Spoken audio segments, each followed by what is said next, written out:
Welcome to our post show of Laverda Sorrell. We have a lot to talk about. We had a really good comment come in that I want to address first because I'm thinking maybe others felt the same way. And so let me read it to you guys. I must say, as I have the utmost respect for you ladies, this was a hard pill to swallow for those of us who do not see what you see, for those of us who can hear what you say but don't understand the other side, don't understand this whole other world, but can only hear about it. It almost feels like she said it was my place, officers, to allow this man to kill me so his soul can evolve. I mean, this is hard to take. It's very hard to hear. Sounds like a lot of excuse making.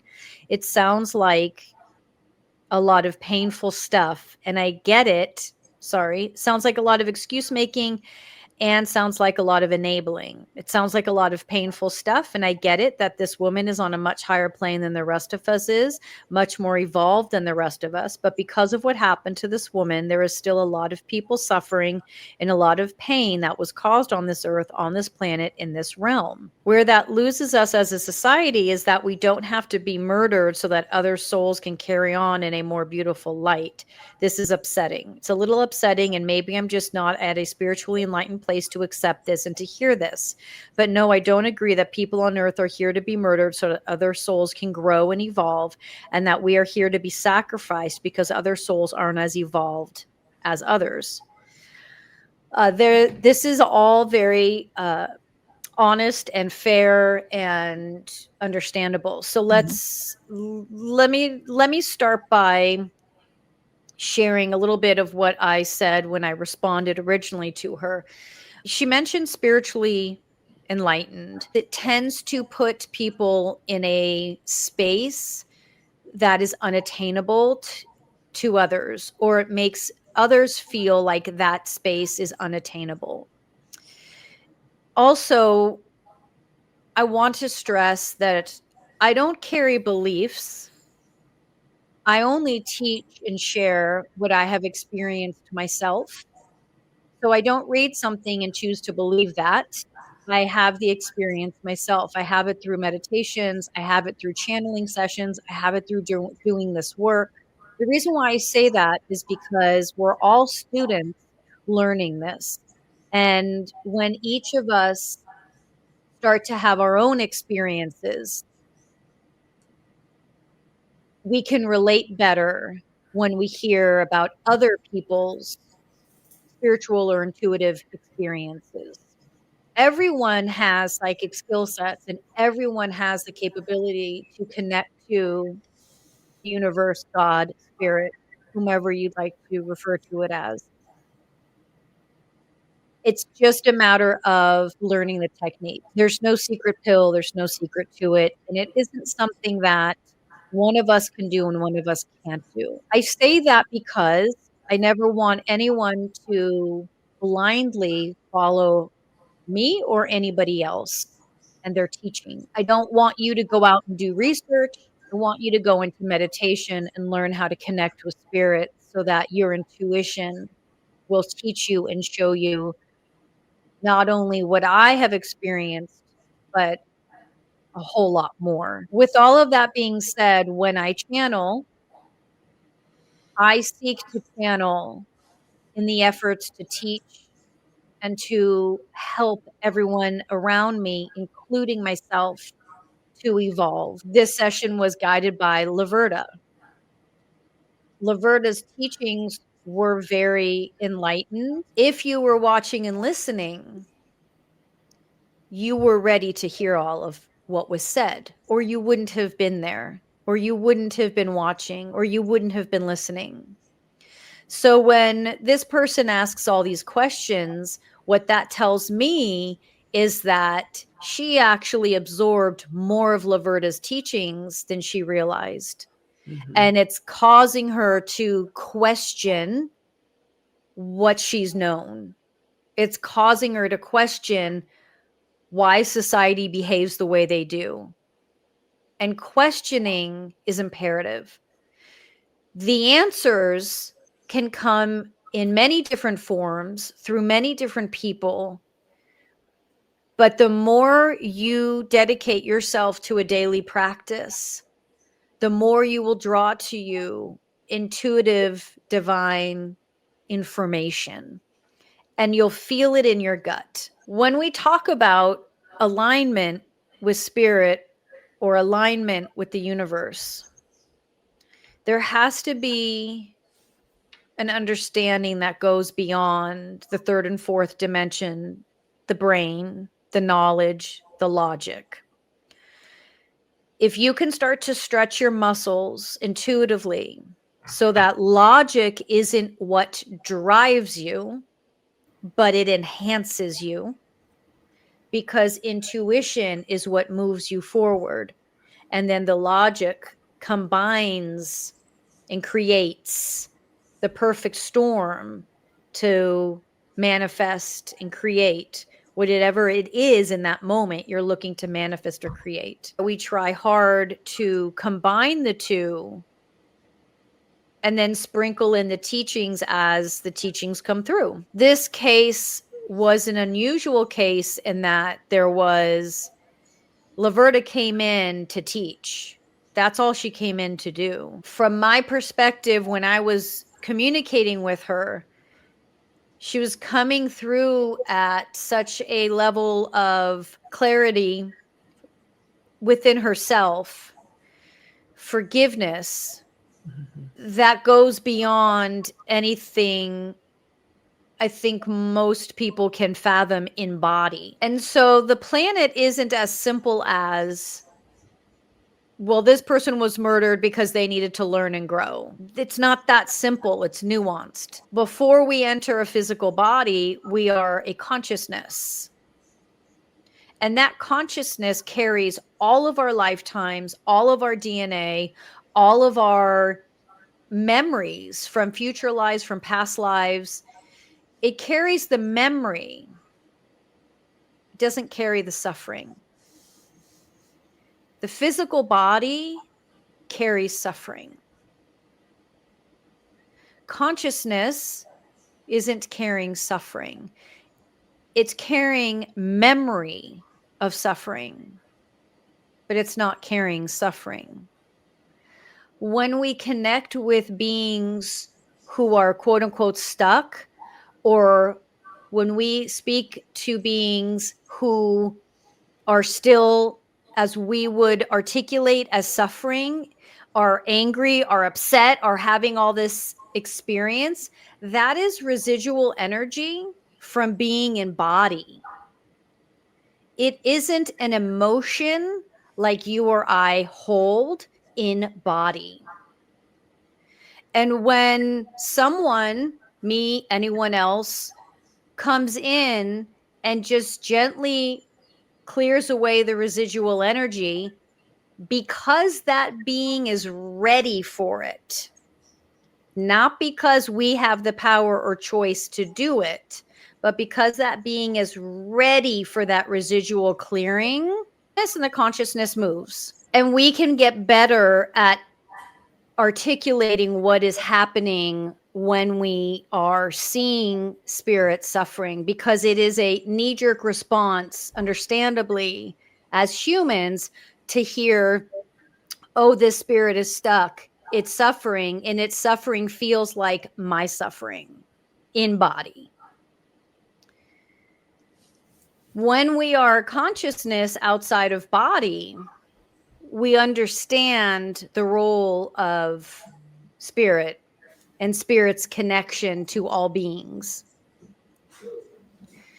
When we understand spirit's connection to all beings, we see all beings as equal. We also understand that we have one purpose in body, whatever body that is: animal, human, alien, plant, element, and that's to evolve and learn. Our sole purpose for being in body is to evolve and learn, full stop. That's going to look different for all of us. For some of us, it involves deep suffering.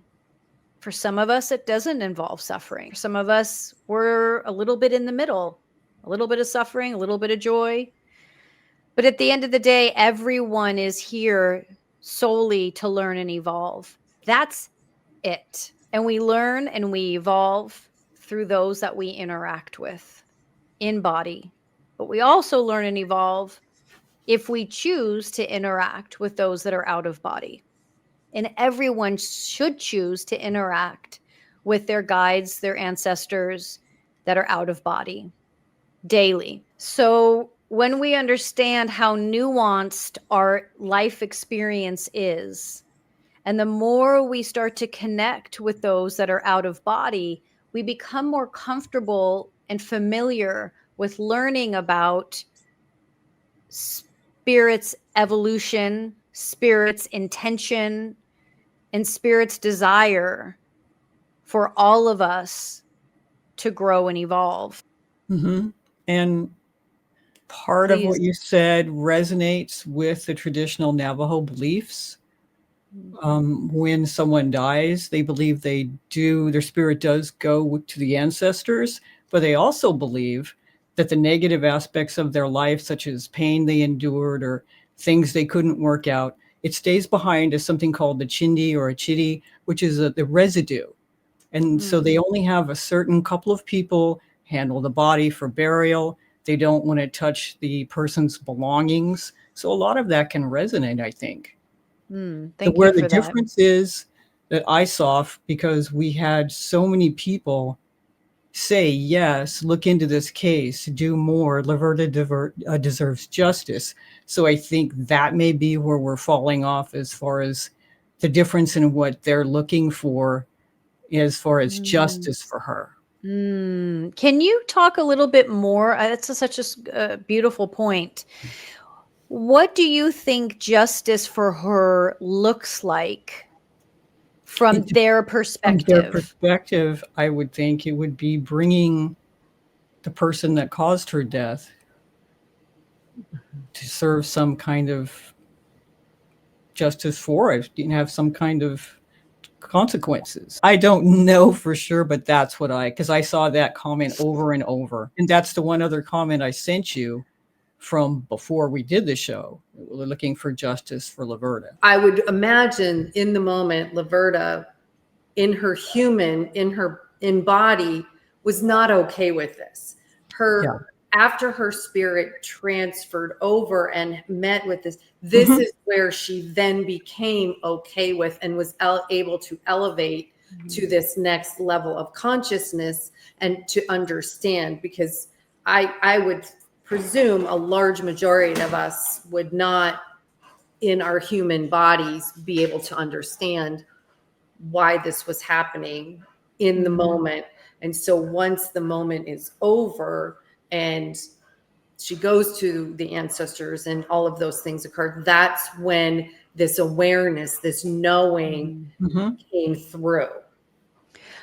Thank you for that. Going back to what you said, Harlow. So for argument's sake, let me clarify this. For argument's sake, let's pretend, for the sake of conversation, and Laverda clearly stated, I will not tell you who did it.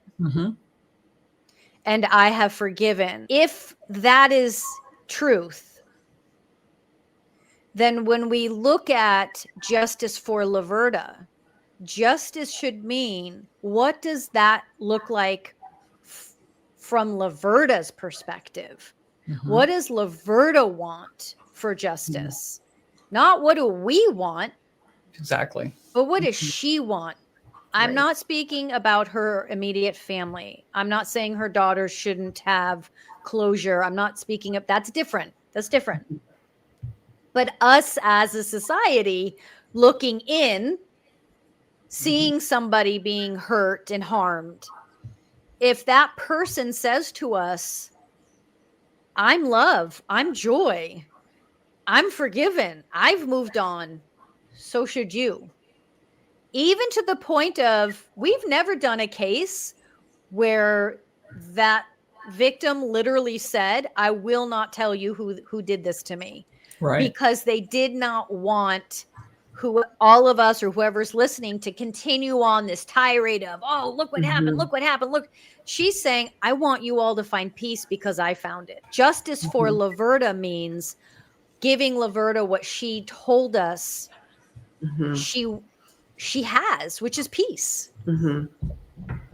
Yeah, because in regards to finding the peace, you know, not coming up against each other all of the time. And I know she specifically was speaking about women. And I think for what I took from that channeling from you is more that she wants us as women to come together to support one another. That's how I interpreted her spirit speaking in that. But I do believe that was her way of saying this, I'm at peace, and now I want you to find peace. I agree. The first stitch to see if there was any interest got over 30,000 views and over 100 comments. Please do this. Please do this. And then we did it and there was nothing. I didn't get a single comment even when I posted the clips. So I think people have a hard time. They're not quite there yet. Maybe it'll make some people think, maybe they'll question. But justice is a good way to look at it now if you think about what Laverda wants. So hopefully that will get home. And I will also want to, you know, kind of tag on to what you said, Harlow, is that if you don't live near or in a place where you're familiar with indigenous lands, you don't realize the sacredness of those lands. And, you know, up where Winslow is, it's in Navajo County, and there is a lot of sacred land up there. And there's you know, a park up there that's got all of these sacred areas in it, and it's preserved. And because Winslow's a very small town, it's got, I think, maybe 9,000, 10,000 people in it. It's just a real small town in northern Arizona. The justice issue is exacerbated by the fact that all these women go missing and are murdered, and it's incredible how much more it is on these lands. Well, it kind of is very not similar, because we both felt she was still alive with the Amy Bradley case. She does not want to be found.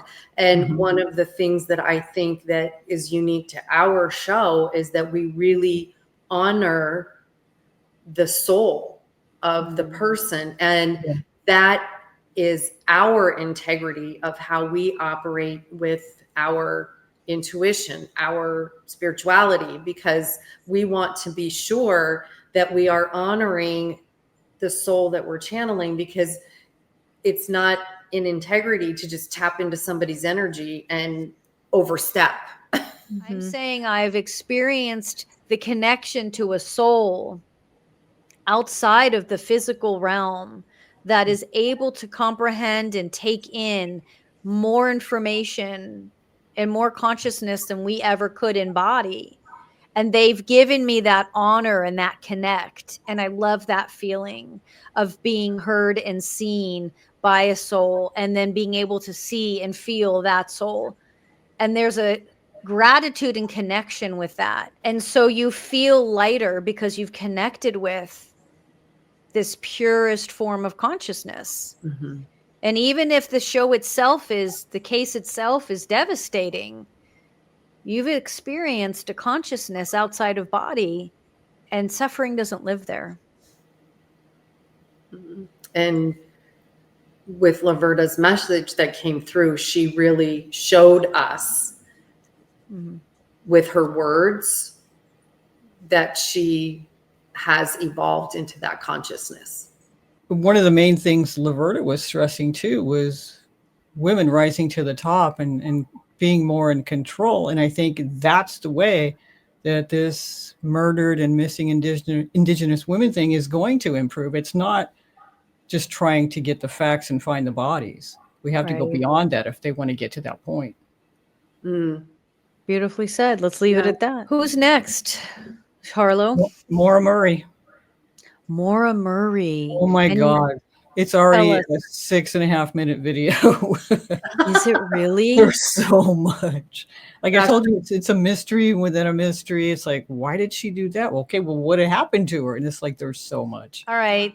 Good job, you guys. Thank you. We will see you on the next episode of True Crime Psychic Eyes.